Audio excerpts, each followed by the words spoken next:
Welcome to Growing Through a Global Economic Crisis. You know, when Tzvi opened the WhatsApp group for the conference, there were a lot of comments about why aren't there enough women on stage, not enough women panelists, which I completely identified with. Then I look at the room and say, why bother? No, I'm kidding.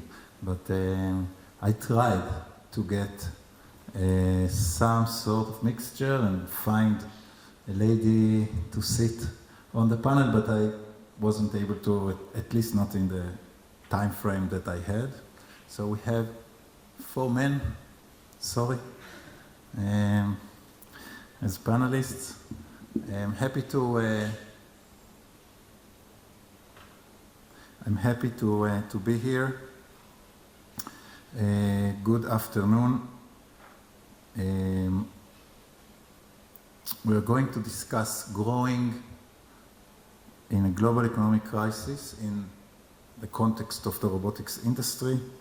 As we all know, the world is currently facing unprecedented challenges and uncertainties due to the COVID-19 pandemic and the economic crisis that followed. Both of them caused significant disruption in the global economy.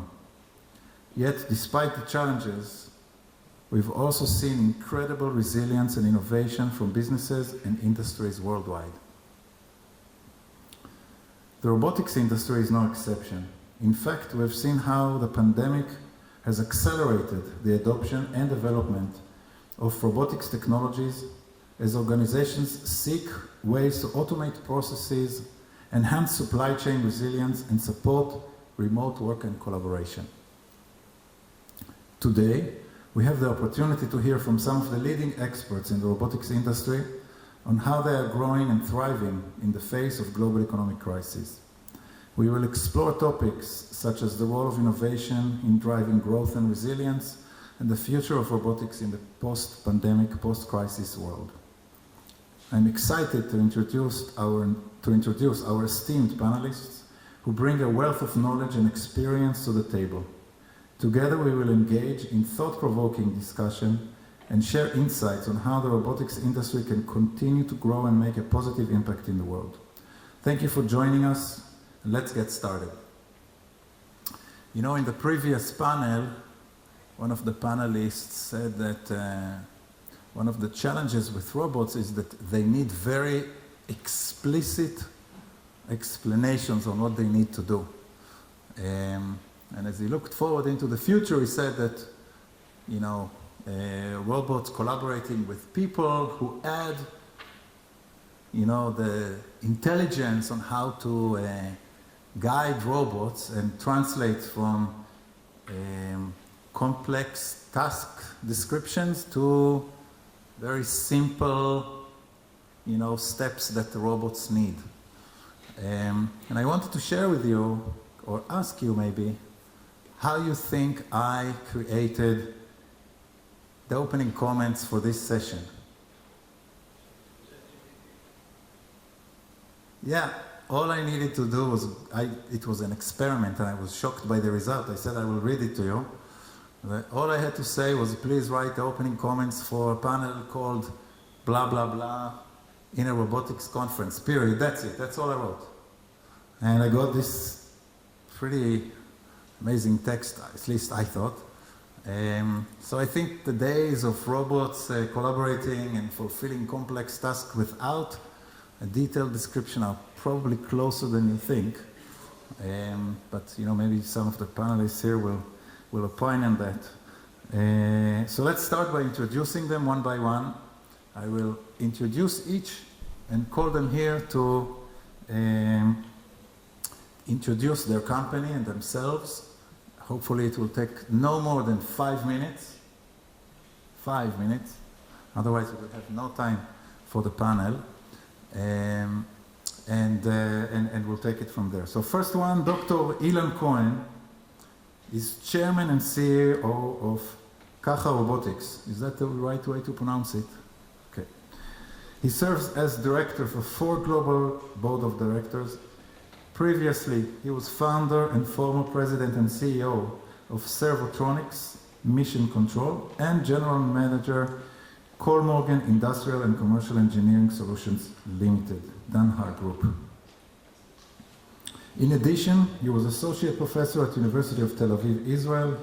He has a PhD Control Systems, Master of Science, and BSEE Electromechanical Engineering, École Polytechnique de Bruxelles, Belgium, and Master of Electrical Engineering, Caltech, Pasadena, USA. Hope I said that in a reasonable way. So please, come here and give us 5 minutes about yourself and about Caja. Thank you very much. I first of all want to say that I start with a foul, because in our company, 60%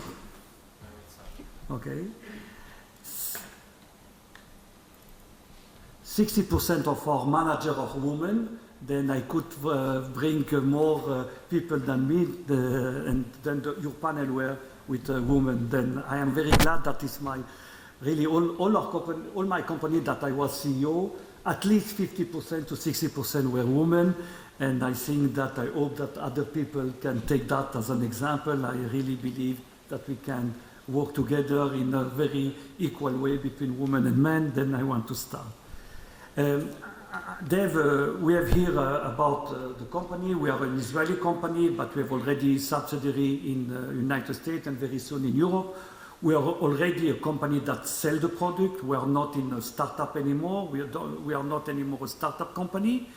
I don't know, I can go from, okay, one side, yes.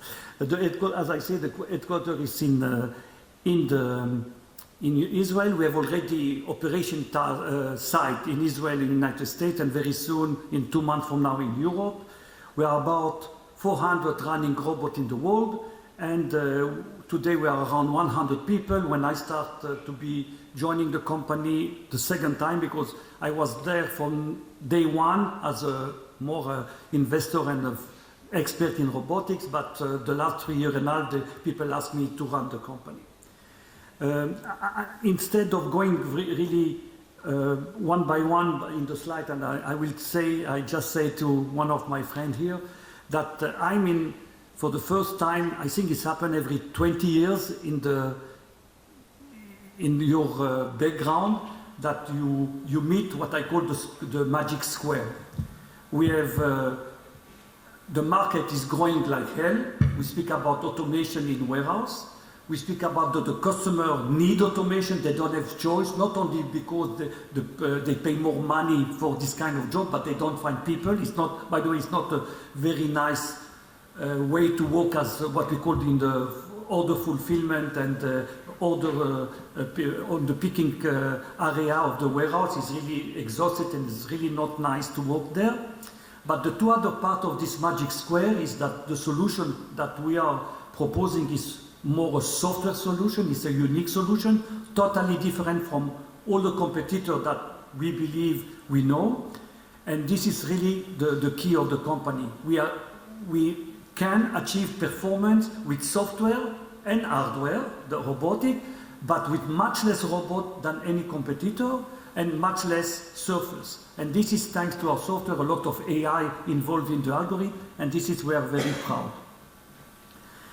Of course, people choose, 1 minute more.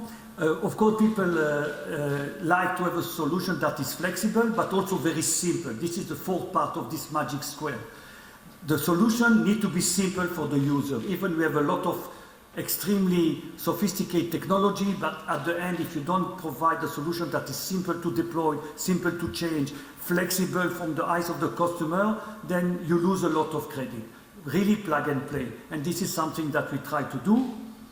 And we, in fact, we adapt our solution to the warehouse. That means we can use existing warehouse and not building a warehouse according to our spec. We can what we call brownfield. Brownfield is warehouse existing for warehouse. From greenfield, that is totally new warehouse. We are working on both of them.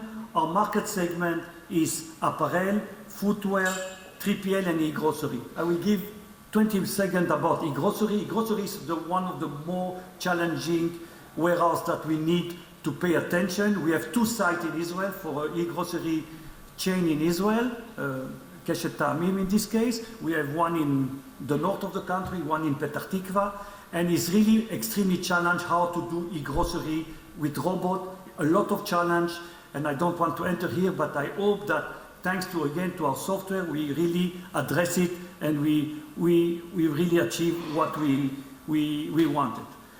The software, in fact, is many optimization that thanks to the optimization, we achieve the needs of the customer. And I was astonished that even the biggest company in the world, the name is AutoStore, that have really fantastic result. If I think, trying to be objective, that they have 10% of our software capability is a lot. That means we, by accident, by luck, you can whenever choose, we achieve the performance by software, and I think that is something that we do all the time. We have, of course, 2 kinds of robot, one that is going very high, and one that is very small, that can run in the warehouse in order to do the task, and we have other combination. I don't want to enter too much in the presentation, but I'm first of all proud of the people that working at Caja, that they did an amazing work, and that's it. Thank you, Ilan. Next, I would like to call Eyal Shmueli, who is the head of business operations in Maytronics. Eyal and his team are building, analyzing, and managing daily the revenue forecast of the company. They are engaging with all the customer-facing teams in Maytronics to ensure meeting the company's revenue goals in any period throughout the year and in any scenario. Eyal, I want to say one thing about Maytronics, you'll see in a second. It's basically a consumer electronics company.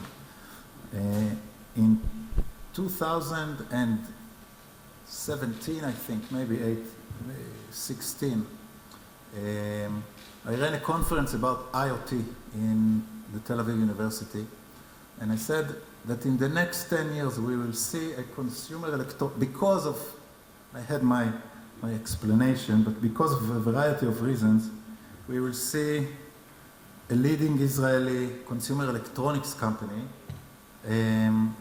that can manufacture, sell, market, and sell consumer electronics products for the first time, or almost for the first time.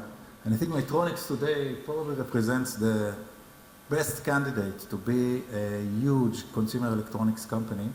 And I'm very proud to have someone here to tell you more about that story. So please. Hi everyone. Thank you for the introduction. And thank you, Tzvi and the ICR for hosting us. I can tell on behalf of our CEO and the entire management that we're very happy to participate in this conference and be a part of it, so thank you. I'll try to be very brief, 5 minutes. My name is Eyal Shmueli. I'm the head of business operations in Maytronics. In 2 words, I like to translate processes into numbers. And for the last 2 years that I'm with Maytronics, I'm happy that I have the opportunity to actually do that.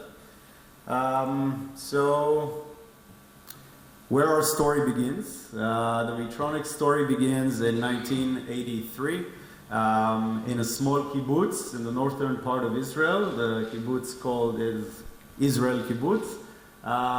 For those of you who made the math quickly, we're celebrating our 40th year this year, and we're very excited and happy to be in a position to celebrate the 40th year here in Israel and in the industry.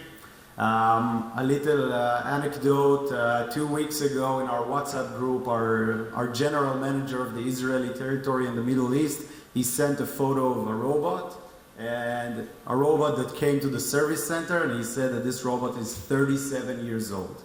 So it's very exciting to see such a veteran in the market and to see how consumers are still are still enjoying the product and the value that it brings. By the way, this is the robot, this is the old model of Maytronics 37 years ago that came to the service center. So in general, the story begins very shortly. A couple of guys in the kibbutz were working in the farm and they saw postage in a South African newspaper. Why South African? Because many of the people that established the kibbutz are from South Africa. They saw postage about a new invention in South Africa, a robotic pool cleaner. It was very interesting for them, but the kibbutz was very poor. It was actually on the verge of bankruptcy. And they said, okay, how can we bring it? They had a friend in Eyal. They told him, your next flight to South Africa, here's the address, bring us a sample, we want to test it. And that's what they did. They got the robot, they tested it, and fast forward, they purchased the IP of the product and started basically the first manufacturer of robotic pool cleaners here in Israel, in the kibbutz. Fast forward 40 years, actually, Maytronics is still focused on that specific market, okay, which is the pool market. And as you can see from this slide, there is a market out there. We believe that currently we are seeing, so about 21% of the total available market for Maytronics are using robotic pool cleaners. So just imagine the opportunity, and we call it the blue ocean that is out there for us. And we know that all we need to do is, first of all, engage with the customers and make sure that they know that the pool cleaning solution comes from robotic pool cleaners. And the second thing, we need to make sure that they're familiar with the Dolphin brand and the Maytronics brand. Okay, 1 minute. So some stats for you. 1983, we talked about it. We have a distribution channel of over 100 distributors worldwide in 65 countries. We have 3 production sites, 2 of them and the largest ones here in Israel. And we're very proud that they are located in the periphery of Israel. One is located in the kibbutz and the other one in Dalton. We hold currently almost 50% world market share in the market that we're in. Over 1,700 employees, 6 subsidiaries, 2 sales offices worldwide, and we're very happy to end 2022 with more than 1.7 billion shekels. So 2 words for summary. I think pretty much, in my opinion, Maytronics pretty much has it all. On the one hand, we aspire to be the leader in every aspect of robotic development. And on the other hand, we need to be the leader in developed industry and, in some cases, traditional industry, production lines, manufacturing, mass production. And I think it's a very unique situation being able to be a high-tech business and, on the other hand, a consumer goods manufacturer under the same culture house that we're in, and we're very proud to be a part of. Thank you. Thank you, Eyal. Next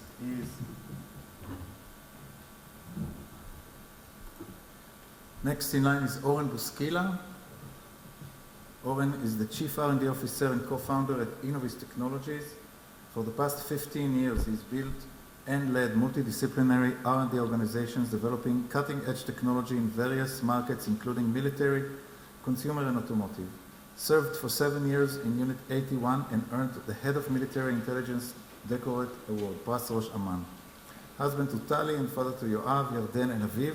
Holds a BSc in Physics, BSc in Electric Engineering, Master in Electro-Optics, and MBA, all summa cum laude from Tel Aviv University.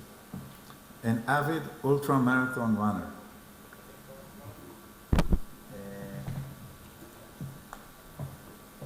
Start back for you. Please. 5 minutes. Hi everyone. My bio was also written by ChatGPT. I'm kidding, it wasn't. Okay, so Innoviz. Yeah, I'm Oren Buskila. I'm the Chief R&D Officer and one of the co-founders at Innoviz. Innoviz makes LiDAR and perception software for self-driving cars. And we've been around since 2016. This is fairly recent, but we're already quite large. We're now at 500 employees after raising a total of more than $500 million. And we recently moved into those new offices at Rosh Hashanah that you may see when you cross, when you drive on Route 6 next to them. You can see here on the right of you the output of the LiDAR. On the right, this is a point cloud and the perception software that indicates the specific objects like cars on the road. And why is LiDAR needed at all?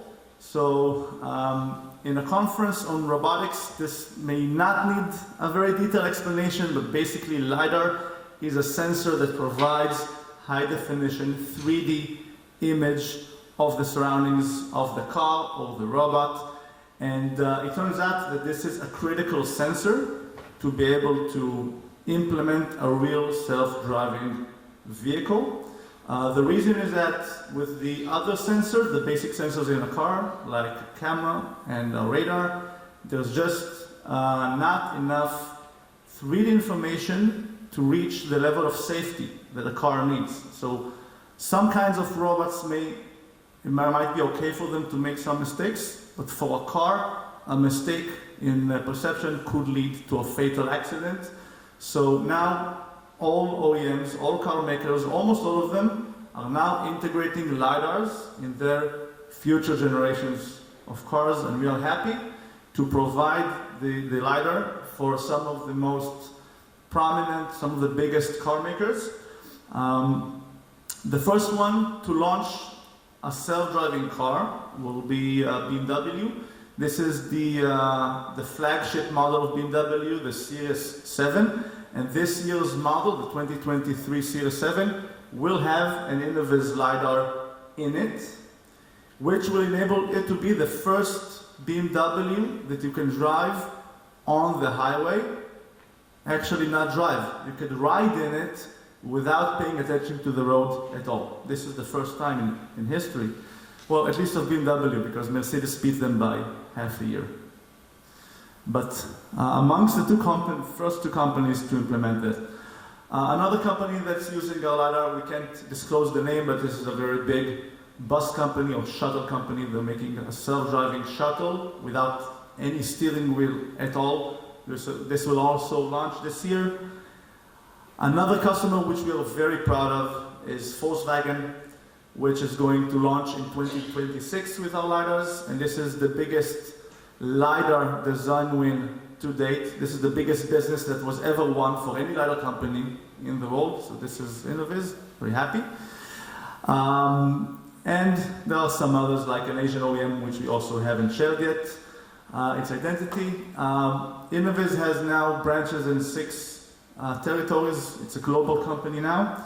And last note is that autonomous cars are one of the main markets for LiDAR, but definitely not the only one. We also provide LiDAR to many robotics companies, to smart infrastructure solutions, and others. There are really many use cases for LiDAR, as participants of this conference probably know. Thank you.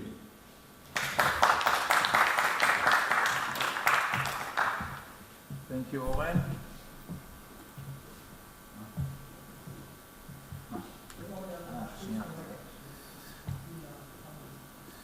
And last but not least, Ronen Sofer is currently the Chief Product Officer of Intuition Robotics.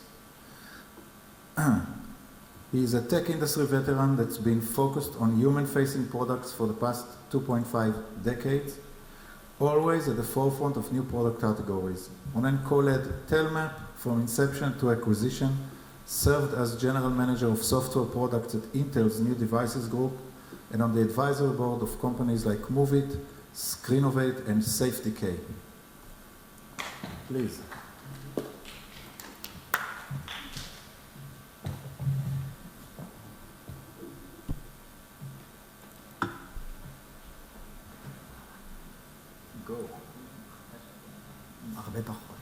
Okay, hi everyone. Good to see you. For those of you who were on the previous panel, I apologize for you having to see me twice. So Intuition Robotics is a company that makes a robot that makes people who age alone at home less lonely and more active. That's it. The robot, I should say, compared with other robots you've seen at this conference, is not doing anything. It's not making coffee, it's not lifting up your laundry, it's not helping you get up if you fall. It is there as an embodiment of a software agent that is curious about you, empathetic about you, has a conversation with you, cares about your day and your week and your life and stuff from your past, and invites you to join mutual activities and cares about your wellness, tracks your health, and we'll talk about that. So really the mission is to empower older adults to live a healthier, happier, more independent life. In doing so, we're maintaining health being, looking at stuff like health and nutrition. We do have an Android and iOS application for the family members or even social worker, case manager, etc. to have video calls, messaging, and set reminders and do other stuff, but it's bidirectional. Our users with LEQ are also sharing stuff they create or make or activities they had by joining selfies to stuff they've done. Engaging with community services and assistance with a lot of needs, and then a lot of access to stuff. Now you can say, you can play trivia on LEQ and you can play trivia on your iPhone. When you play trivia on LEQ, LEQ plays trivia with you. The meaning of companionship and how we look at this is it's stuff you do with the robot that lives with you and goes through your day and goes through life with you. And then in the process, and this is kind of important to say because there's a grown-up angle to a lot of this relationship, it's not just about getting the trust in place and having old people who are not early adopters at all engage and really grow a relationship with LEQ based on the cues and signals that she's giving them as to how she cares about them, learns about them, and uses that to enrich the relationship. It's also the healthcare-ish elements. People tell LEQ about their health and wellness in ways that no digital health sensor exists to obtain. Okay, and we can give examples. LEQ asks an older adult about her hobby. Did you get a chance to do your knitting? And the lady says, I didn't because I ran out of yarn, which is the chutzliga, and I am afraid to go to the store because I have this medical condition and it's busy and I don't want to catch anything. She's just provided 5 elements about her wellness that we don't have as an industry sensors for, and that leads to a very holistic and deep and detailed understanding of health and well-being on top of conversations about things like your chronic disease, post-surgery, pain, general feeling, mood, anxiety, blood pressure, etc. Thank you.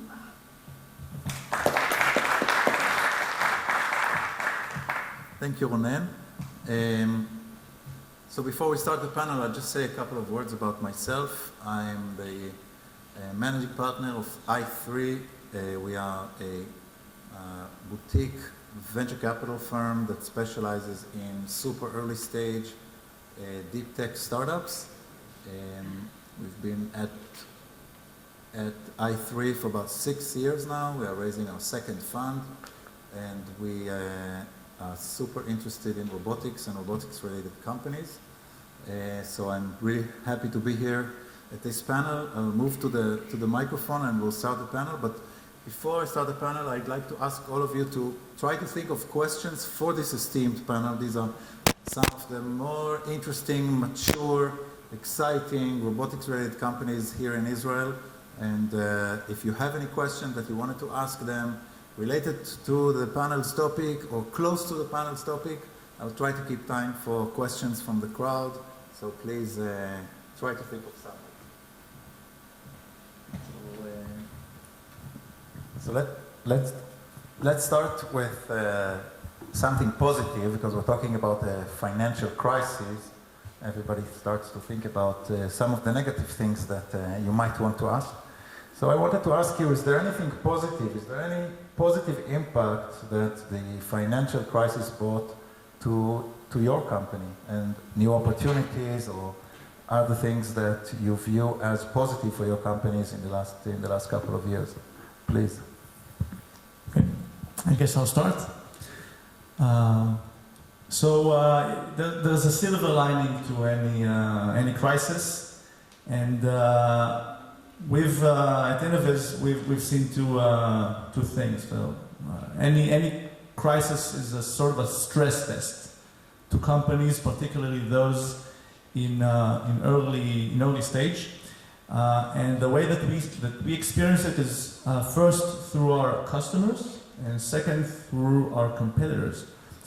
So customers, this has been a good screening tool for customers that have a viable growth plan, that have a market fit, product market fit, such that have a real outlook of generating revenues for us. The rest are now in distress or gone after 2 years of such a crisis, and this has really allowed us to focus on the customers that are really going to provide business to us and not waste time on upping the opportunities.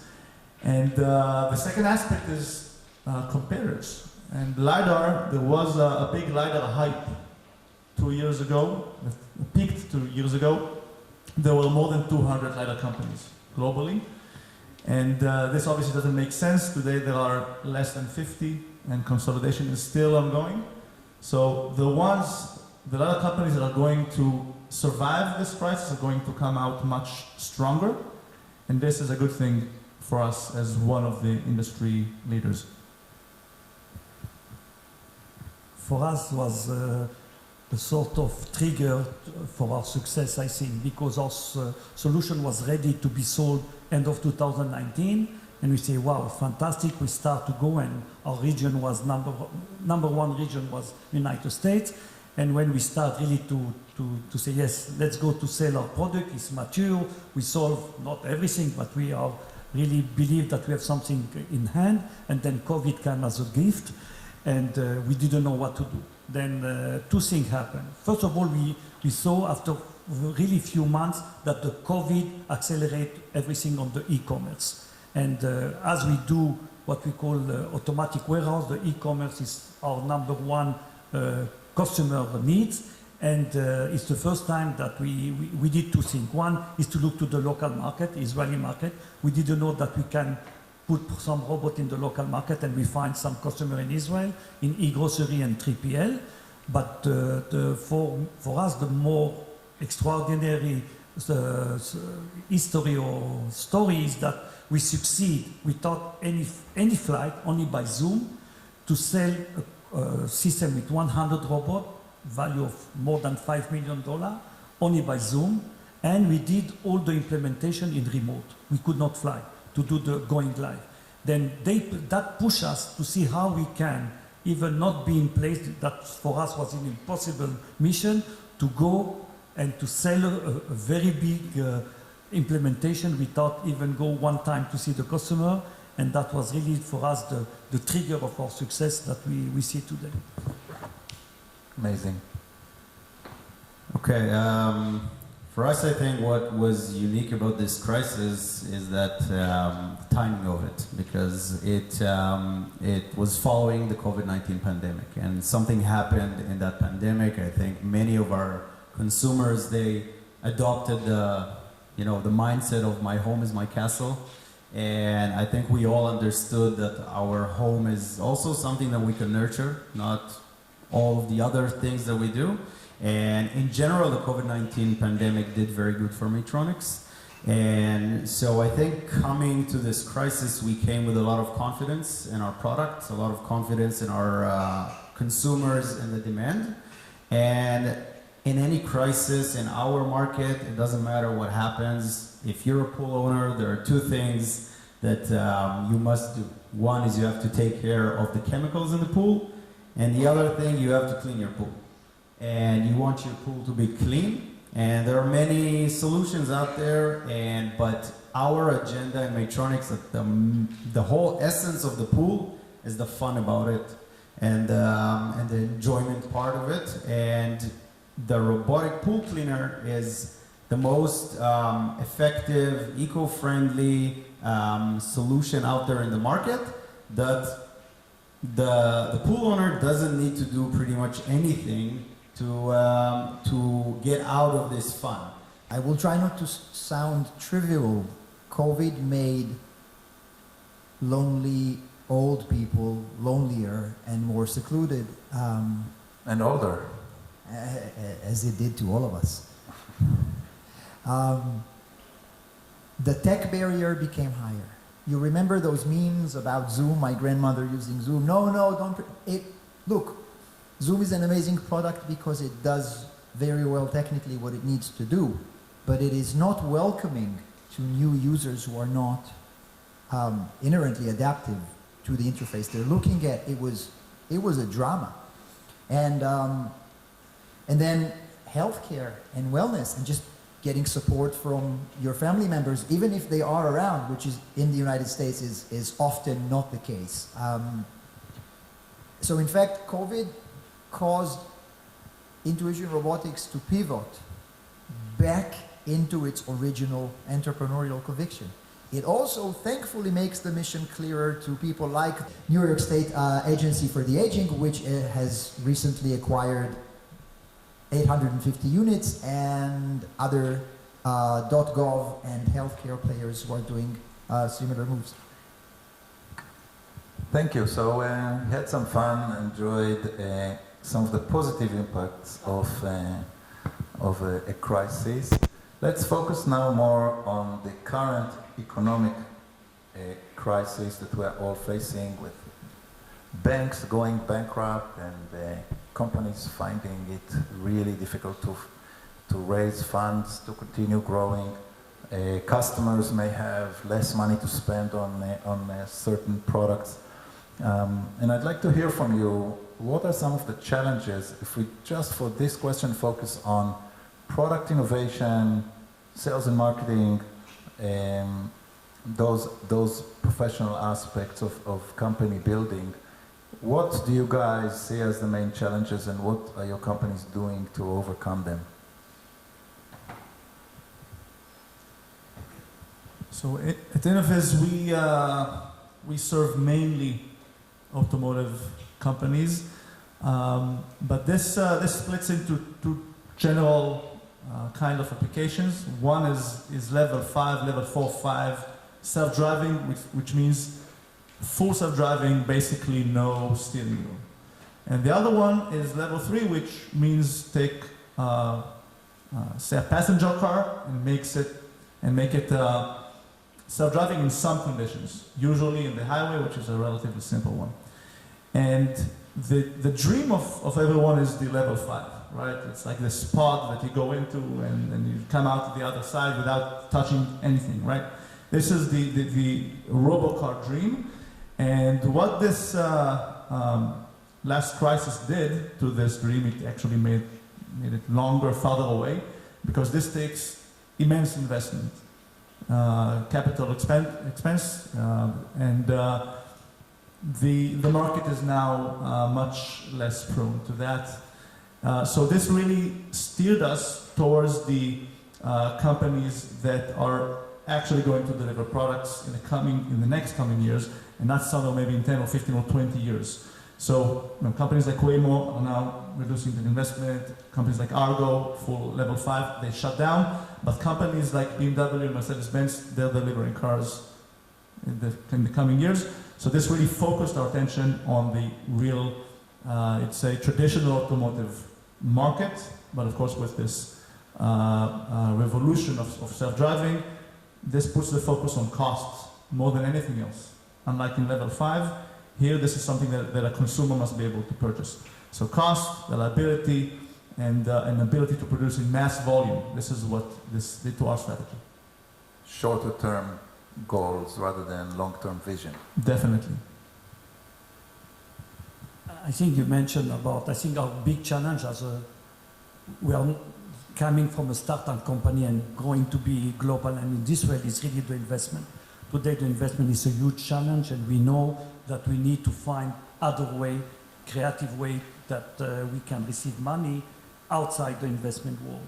And for that you need to sell more. And in the case of automatic warehouse, they don't ever slow down on the needs. People want even more to be automated in the automatic warehouse because they don't find people to work on that. However, the time of negotiation is taking much more time because it's capex, the interest is going up. That means, and the only way to do it for the near future, but also for the long term, is really to add the added value as much as possible. It's the only way for Israel, and especially now on those days that I don't want to speak about politics, but we see more and more challenge, and the only way that people will choose you is because you have so much added value compared to any competition. And in order to do it, it's not only to say, yes, we have it today, but you need to show that you have it in tomorrow and after tomorrow and in the next 7 years. And this is something that we are focused is to show the added value. We are lucky because the added value in general, we bring it in the software. However, we are very proud of the robot, but the software is the key. Or, by the way, our robots are stupid and lazy, then we compensate it by software. That means it's really the challenge. Challenge is how we can compensate the world of investment that is negative today, very difficult to sell more, and in order to sell more, you need to provide much more added value coming for a small company, not like other people here around the tunnel that have much more, let's say, revenue, and this is what we struggle. But the good news, 10 of the biggest 3PL in the world, 5 of them choose us after a very nice beauty contest. They choose the #1 in the world and us. Then that gives us that why the added value is something that we need to continue to add in the company. That means R&D. Eyal, this is too nice here. Eyal, please find an opportunity to say about something they are completely wrong. That I don't know what, find something to say that one of them was completely wrong about something. Whatever, something completely wrong. You start with it, or go for it. Go for it. No, I think just to address your question, so what happened in 2021, and I'm going back to 2021 because it's important for the message. We experienced tremendous demand in the market, and to be quite frank, we were unable to fulfill all of the demand. And because people were home all the time and they wanted to clean the pools? People were home and they wanted to clean the pools, and also the consumer habits changed, and I think that there were, let's say, low inventories in the market to provide all of that demand. So we experienced that shouting from our dealers and distributors that they want product, but unfortunately we couldn't deliver everything. And what happened is that we're finishing 2021 and distributors are crazy stressed. They want product. They have, back then there were low interest rates, and there was still kind of a global logistics crisis at that time. So they said, okay, we want everything you can provide. So starting 2021, everybody were 2022, sorry, everybody were optimistic, and there were a lot of products in the market. 2022, that's where everything started, the Ukraine war and winter coming late, and yes, winter is going extended than usual, and in our market it's very significant because we're waiting for the summer, we're waiting for the sun, and we know people are gonna buy. And the combination of that, inflation and everything, and the consumer habits that changed, suddenly our partners got stuck with a lot of inventory. And everything was, the high interest and holding inventory was very, very expensive. And I think if you're asking about the challenge, I think this is the main challenge we experienced at the second half of 2022, and we're dealing with that today. I think there are two things that we're doing to overcome this. First of all, and I will speak about, a lot about it, is first of all innovation. Because if the market is full of inventory, we can offer products that are not in the market. And this is what we did. We launched a new product family, the Liberty line, that for some of you who were up there could see it. And it provided another aspect for our customers to look at. And I think the second thing was to work very closely with our partners. I think one of our key advantages is the relationship we have with our partners. It's true partnerships. We invested a lot of money and sometimes even lost money just to make sure our partners make money. And I think that is helping us to overcome this and helping our partners to overcome this crisis as well. Thank you, Ronen. I'm not going to say anybody's wrong, but I'll try to shed some of my own blood. Just say something bad about someone. Yeah. You have no idea how easy, how naturally that comes to me. No idea, really. You should know me better and then hate me. Okay, the most important thing for a startup type organism is, believe it or not, to not die. Just don't die. Okay, why not dying? Not because life is always wonderful. Life is not always wonderful. Don't die because something wonderful might happen. But if you die, you won't find out. Okay, and I'm sure each and every one of you has like a startup story in mind right now. They almost died and then they pivoted and then someone discovered them. I went through an acquisition in my history. The person who acquired the company didn't know its name from before he decided to start an acquisition. It's like he didn't know who the company was at all. But a few weeks later, there was a term sheet. So you don't know. You want to stay alive. But you stay alive in eras where fuel is expensive. You have to drive less or on a smaller engine. But there's something else you need to do, is really carefully choose your destinations. And that's the story, okay? It's not like yeah, COVID was good for lonely old people as a business. But nobody goes to Google.com or even ChatGPT for the young and trendy ones here and says, I'm looking for a social empathetic robot for the aging. It doesn't happen. Like we say, I want a fitness bracelet. I want the new sunglasses. I want it's not a category that's established yet, right? So if you're spearheading in a category that doesn't exist and you're going to need money soon, what are the metrics? What are the trophies, small modest trophies you should bring home to mom and dad or maybe an uncle you didn't know about so they pay for your fuel? And that's a big deal. That's a big deal. Is it focusing only on the US, which we are? Is it pulling carefully away from direct to consumer because they're too hard to target? You don't have attributes in Facebook and Google ads for the desperate, lonely, not early adapter, but open enough to admit they will speak to a robot at home. It doesn't exist. Okay? You get tall people, short people, they like Lou Reed, they like the Beatles. That's what you get. Okay, but you don't get that. So wait a minute, what? B2B? But B2B is a curse, right?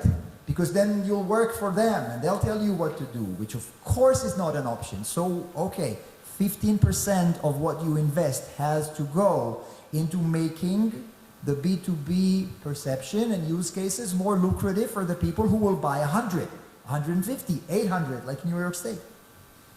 But then are they a channel? Are they a partner?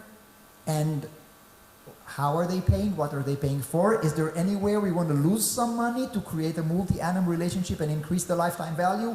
We don't know. So we have to find out carefully. But if we make errors that are too expensive, we may die or be very handicapped. So that's where we are. And I'm happy to say we're finding good paths. And again, COVID was very good and the budgets are there. But the question you ask yourself every morning you get up is, what is my return per unit of investment? Am I bringing home the small little trophies that I need to get to my next destination, and did I choose my destination correctly? And if I'm being too poetic, go harder on me and I'll be more specific in the next round. Thank you. Thank you, guys. So now let's talk about the big elephant in the room. Really open the kimono and talk about the impact of the economic crisis on corporate resilience, on how you maintain your workforce, how you think about future investments from the financial perspective. How do you raise money if you need to? I don't think any of your companies is profitable. No one here is profitable, right? So it's still depending on... You're profitable. Okay, sorry. Yeah. After 40 years. Well, there are other 40-year-old companies that are not profitable, so... yes, so if you're profitable, maybe some other things that you need to worry about, but please, really the dirty underwear type of stuff that nobody likes to talk about. If you're a public company, please don't say anything that you are not supposed to say, but please share. Yeah, so we Innoviz is a public company since 2 years ago, and times are harder now for all of us, both private companies and public companies, and I think in terms of corporate resilience, it depends a lot on how each company behaved during the easy times, during this hype of 2021, when money was cheap and growth was easy and everything seemed great. And at that point, companies that acted, I'd say, irresponsibly or without enough looking into what the future how it could be different, those companies are now in bigger troubles. So first one is just how fast you grow. And companies that grew really fast often discover that it was too fast and now need to cut back, which can be painful. Another thing is in what way companies grew. And one of the ways to grow fast during the happy COVID times was there was a big major competition on talent, and some companies really broke all standards and increased pay, increased all kinds of compensation to employees, and now it's really hard to cut on salaries. So the solution is usually to just let go of people, hard and painful layoffs. So at Innoviz, I think we were responsible enough not to do that, and at some point, our employees said, looked at the competition and said, look, I can get from the next door. We did not, at that point, we said, okay, this is how we have to act, and now we are glad for it. So it's really a function of how you behaved in the past 2 years. Thank you. Guys, let's be brief, because Zvi is already signaling that we should finish sometime soon, and I want to get at least one question from the audience if we have time. So, yes, I'll take really very, very fast. I personally, I don't believe that a company can all the time be in a growth phase. I don't think it's correct, and I don't think it's something correct for the company, and they will not survive at the end. It's true that the last 3 years, if you only show growth, you say, why, I'm a growth company, I will receive the best investment, but that is done. Nobody will invest in a company that really don't show in a real way, fact-based, that it will be profitable in the near future. We can debate what is the near future, if it's 1 year, 2 years, 3 years, but at least you need to show it and fact-based. And I think this is, the challenge that we have today in order to attract investment. We cannot survive only by today in our company, and I think most of the startup plus or even mature company, but not yet profitable, only by today, by the booking, by the revenue. Then you need to find investment or to find something creative on that way. I don't believe only that cutting people is the solution. I think the people is the asset in a company, especially in a company where you have only 100 people, then that means you will hurt if you cut people. But you can ask, you can give option and ask the people to take, not to take a raise in the salary and other creative way. But today we face much more challenge, and sometimes it's pity because you can be so close to a fantastic success story and you can fall and you need to be attention and you need to find other way. This is my view. Thank you. I want to speak about innovation because I think that's key. The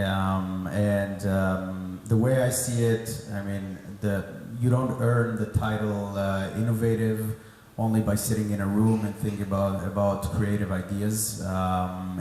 You earn the title by hard work, a lot of investments, and a lot of operational acts. I think, I mean, as someone that is sitting on most of the strategic talks in the company, Maytronics is putting a lot of emphasis on innovation, and many tend to relate innovation only to product features, technology, and all of that. But I think true innovation comes in a wide range of fields. For example, how you go to market.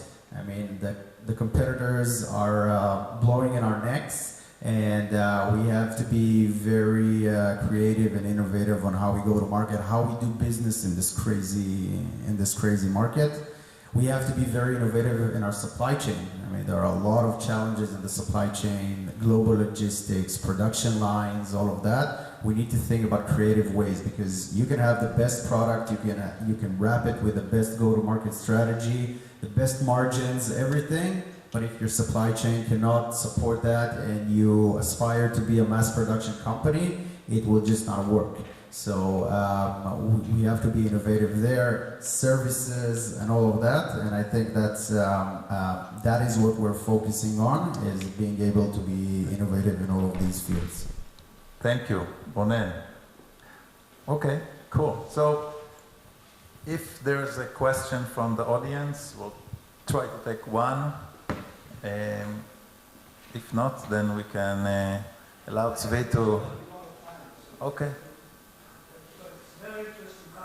Just tell us what the question is and we promise not to answer. The question is, can you say that robotics is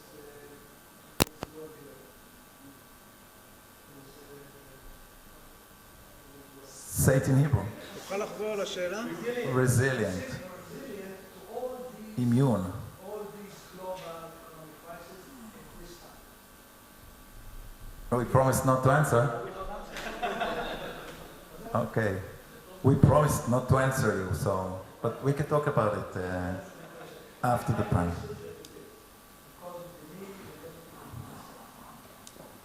Maybe, absolutely. We all hope so.